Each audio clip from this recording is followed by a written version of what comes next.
May buntag pod sa atong kauban karon sa DSWD 11 mga kasama live via Zoom, Project Development Officer 2, si Ma'am Cheryl Tan. Ma'am Cheryl, good morning po. Po. Yes ma'am, may buntag sa inyo ma'am. Sige. Okay ra ba akong signal ma'am? Ma-understand man ko? Yes po, okay. Sige po. Sige ma'am, medyo hinay lang ang imuhang tingog ma'am. I think your microphone is layo sa imuhang baba. Naan sa actually sa atubangan sa desktop, ma'am. Nag-desktop ka. Okay, sige. So, okay ra ba ta diha, tech team? Alright, sige po.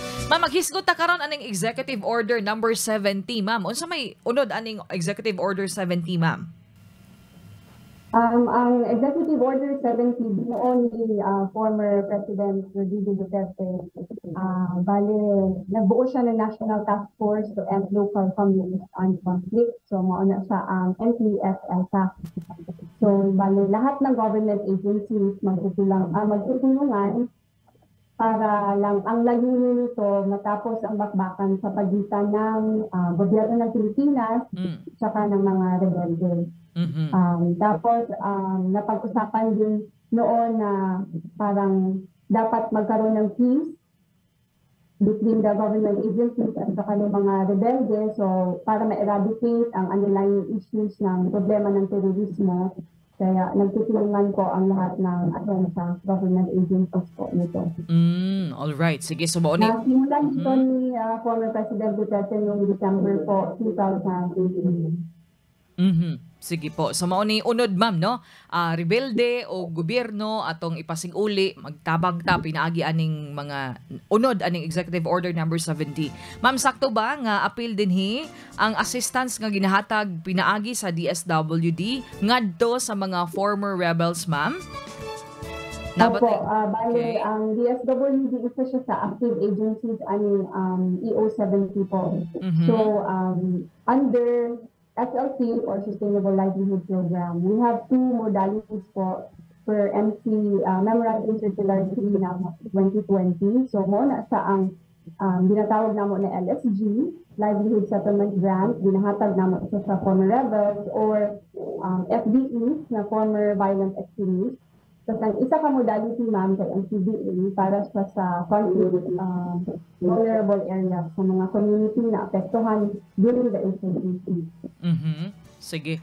Naamoy recent din ma'am, tama ba? Diha sa Davao del Norte, unsa inyuhang recent na gihimo karon ma'am sa DSWD to give livelihood assistance sa atong mga friends rescued, no? Nga gitawag, Ma'am Cheryl. Opo, gitawag silang friends rescued karon. Last August 8 lang po, nag-livelihood settlement grant payout niyo sa Tagum Pavilion. Tapos, naghatag niyo o 20,000 pesos each sa 40 sa friends rescued para sa ilahang livelihood project. So, bago na mo na sila gitagaan, nag-orientation sa amin, gitudluan na mo sila sa mga basic lang na unsaon pag handle sa kwarta o unsa ang ilahang gustong project na panginabuhian na makatabang sa ilaha ang 20,000 po. Okay. So, diha ni sa may Davao del Norte, ma'am, no?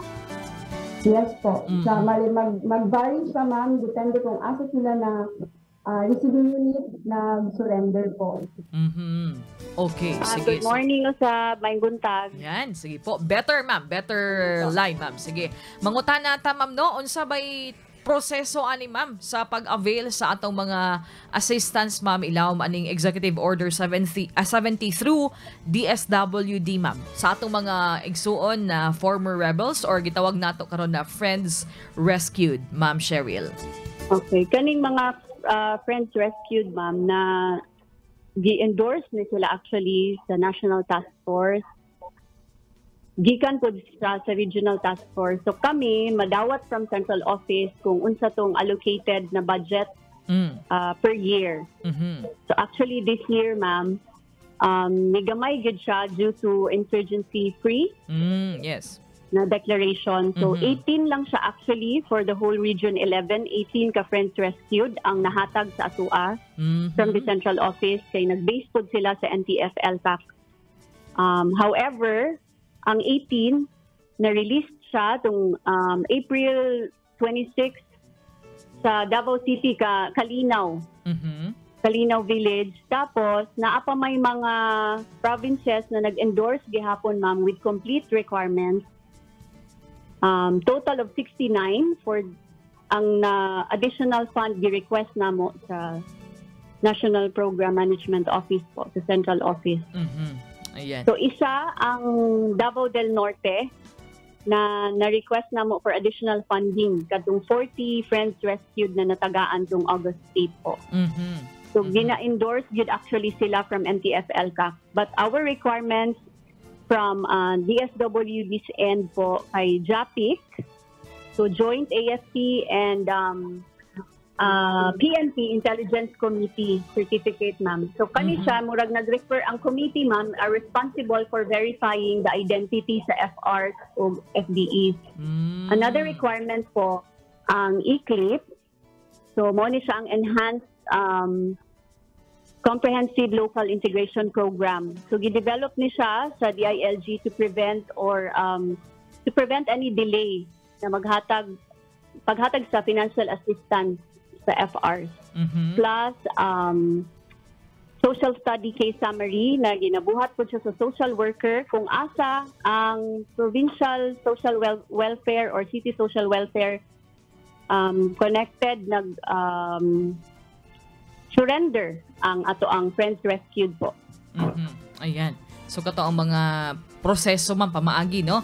Para maka-avail sila ining assistance. As you've said, ma'am Cheryl, no? Gamay lang ta din sa ato sa Davao Region tungod kay na-declare naman ta na insurgency free, no? Na mga daghang mga lugar din sa ato. So kana sab nindot na siya nga development, ma'am. Unya nindot po ning tabang gikan sa DSWD para sa atong mga kaigsuonan nga gusto nga magbaong kinabuhi, no? Pinaagi sa kining Executive Order number 70, mga assistance para sa atong mga former rebels. Thank you kaayo sa information, Ma'am Cheryl, gikan sa inyo sa DSWD 11. Unless na kay gustong idugang, ma'am, na information, ma'am. Maulan to, ma'am. Akong nagpasalamat ko on behalf of our regional director na si Attorney Vanessa Gocong, our division chief, Ma'am Elizabeth Vigorio, and our RPC po, Regional Program Coordinator, Sir Reynal Ayungaw. Pinapaalam po namin na nagpasalamat kami sa lahat ng mga partner agencies po na tumulong din sa amin para ma-implementa ng maayos ang EO70 to SLP po. Buong Region 11.